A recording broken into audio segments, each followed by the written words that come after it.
Yo, what's up mga kaibigan? Nalina tayo magkwentuhan. For the first time sa kanyang mahabang NBA career, si DeMar DeRozan ay patungo na nga sa isang Western Conference team. Kanina nga ay naganap na ang meeting nila ng Sacramento Kings at kanina din ay nagkasundo na din nga sila sa isang 3-year $74 million na contract na pwedeng umabot sa $76 million kapag sinama na mga incentives. Masaya nga ang mga fans ng Sacramento Kings at agad itong binisita ni DeRozan. Isang 3-team sign and trade deal nga ito mga kaibigan.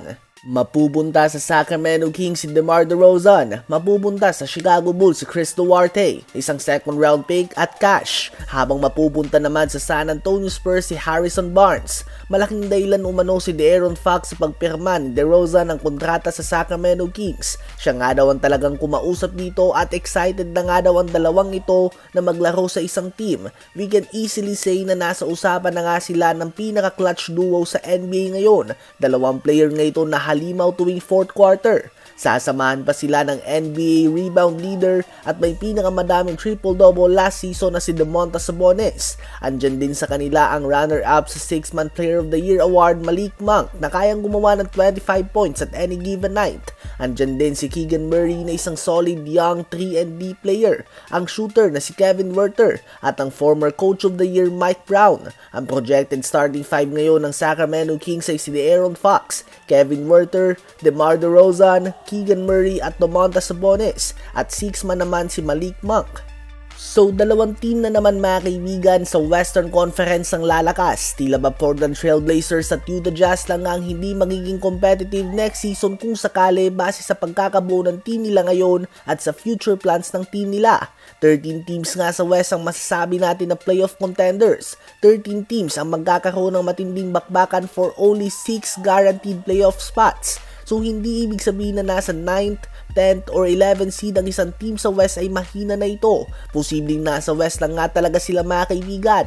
Isang conference na may napakadaming bigating team.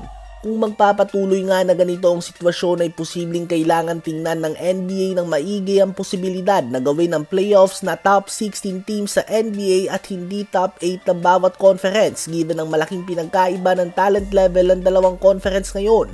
Ang Milwaukee Bucks nga na 3rd seed sa East last season ay pantay lang nga ang record sa 8th seed New Orleans Pelicans sa West at ang Warriors sa 10th seed ay may 36 losses kumpara sa Hawks na 10th seed ng East na may 46 losses. Nasa Eastern Conference nga ang NBA champion sa Boston Celtics, subalit next season kung ano nga nakapasok sa top 8 ng East last season, ito lang din ang inaasahan na papasok sa top 8 sa susunod na NBA season mga kaibigan.